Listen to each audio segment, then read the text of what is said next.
Welcome to another journey back in time.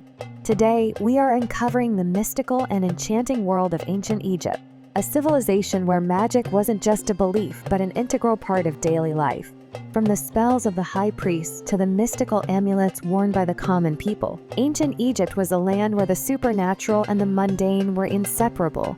Let's dive into the fascinating secrets of Egypt's magical arts, where gods, spirits, and the afterlife were woven into the very fabric of existence.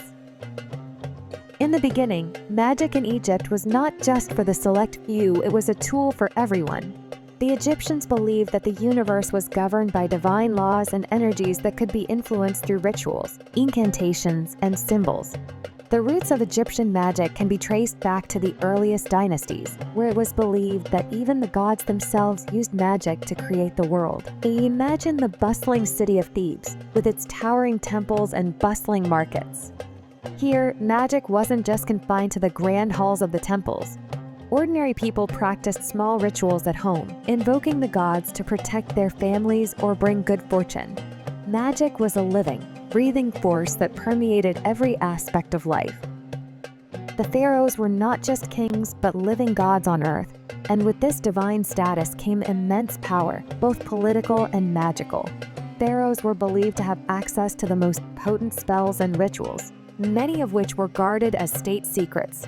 These spells were not only for protection and prosperity, but also for maintaining the cosmic order Ma'at. One of the most famous magical texts from this time is the Book of the Dead, a collection of spells and incantations meant to guide the deceased through the afterlife.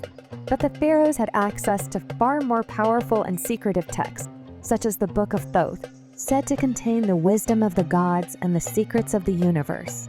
This legendary book was believed to grant its reader the ability to understand the language of animals, control the elements, and even bring the dead back to life. For the ordinary Egyptians, magic was an everyday affair. Amulets were the most common form of magical protection, worn by people of all classes. These small objects, often made from precious stones or metals, were inscribed with powerful symbols and carried the blessings of the gods. The most famous of these amulets was the Eye of Horus, symbolizing protection, health, and restoration. Another was the scarab beetle, representing rebirth and transformation. These amulets were believed to ward off evil spirits and bring good fortune to their wearer.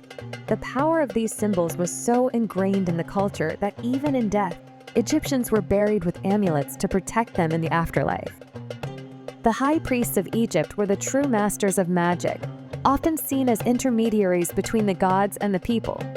These priests conducted elaborate rituals in the grand temples, invoking the gods and harnessing magical energies for the benefit of the kingdom. One of the most intriguing practices was the opening of the mouth ceremony, performed on the deceased to ensure they could eat, drink, and speak in the afterlife.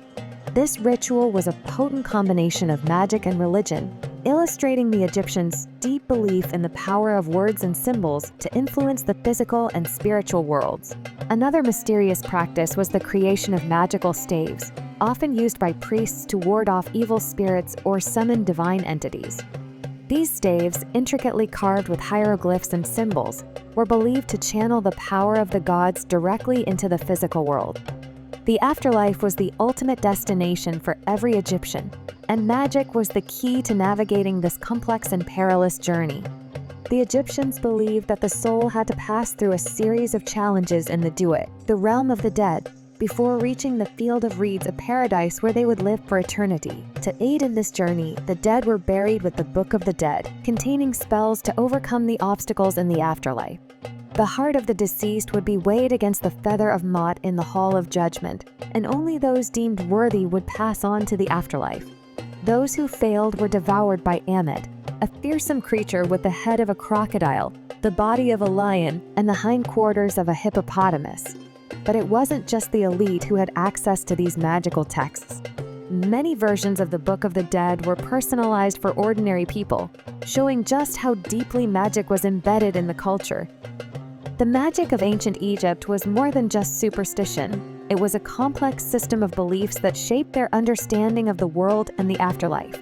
Whether through the grand rituals of the high priests or the everyday charms of the common people, magic was a way to connect with the divine and ensure balance in the cosmos. As we uncover these ancient secrets, we gain a deeper appreciation for the rich spiritual heritage that continues to fascinate us today. Join us next time as we explore more hidden corners of history and uncover the mysteries of the ancient world. Don't forget to like, share, and subscribe for more amazing content.